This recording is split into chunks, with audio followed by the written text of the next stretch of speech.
میں عموماً بعض شہروں میں گیا ہوں تو آپ ہی کی طرح بعض صاحبان سے ملاقات ہوئی ہے تو پتہ چلتا ہمارے والد صاحب یوں 11ویں منایا کرتے تھے، ہمارے والد صاحب یوں میلاد منایا کرتے تھے، ہمارے والد صاحب یوں جایا کرتے تھے، ہمارے گھر پہ یوں بزرگ آیا کرتے تھے۔ اب میری ہمت نہیں ہوتی ان کو پوچھوں کہ کیا آج آپ یہ کر رہے ہیں؟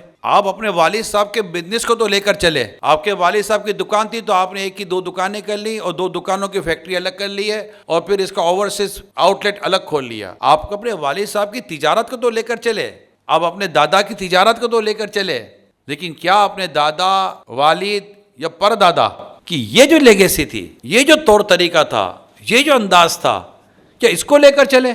ان کا جواب یہی آتا ہے کہ نہیں یار، وہ بس اب آج کل حالات ایسے ہیں اور اب نہیں کر سکتے۔ مہمان نوازی، یعنی ہم ایک گھر پہ گئے کسی کے یہاں تو بتایا کہ ہمارے یہاں اتنا لنگر ہوتا تھا، ہمارے والد صاحب جو تھے اتنا کرتے تھے، فلاں تاریخ کرتے تھے، اتنے کھلاتے تھے اور زبردست ہوتا تھا۔ تو میں کہا آپ کیوں نہیں کرتے؟ کہ اب ہم مسجد میں بھیج دیتے ہیں اور اس سے زیادہ ہو رہا ہے۔ میں کہا مسجد میں بھیجیں، زیادہ ہو رہا ہے، اللہ آپ کو اس کا اجر دے گا، مگر گھر میں کیوں نہیں کر رہے آپ؟ والد صاحب بھی بیچتے تھے لیکن والد صاحب نے گھر میں اپنی برکت رکھی تھی۔ یہ برکت ہے جہاں اجتماعی طور پر لوگ کھاتے ہیں نا، اس میں امیر غریب کی کوئی قید نہیں ہے، یہ میں آپ کو صحیح بتا رہا ہوں۔ کھانا کھلانا یہ خود ثواب والا کام ہے۔ حدیث پاک میں آتا ہے کھانا کھلاؤ، سلام کو عام کرو اور نماز پڑھو جب لوگ سو رہے ہوں، سلامتی کے ساتھ جنت میں داخل ہو جاؤ۔ جنت میں داخل ہو رہے سلامتی ہے، مگر جب نبی پاک یہ فرمائے کہ سلامتی کے ساتھ جنت میں داخل ہو جاؤ گے تو وہ سلامتی کا لیول کیا ہوگا؟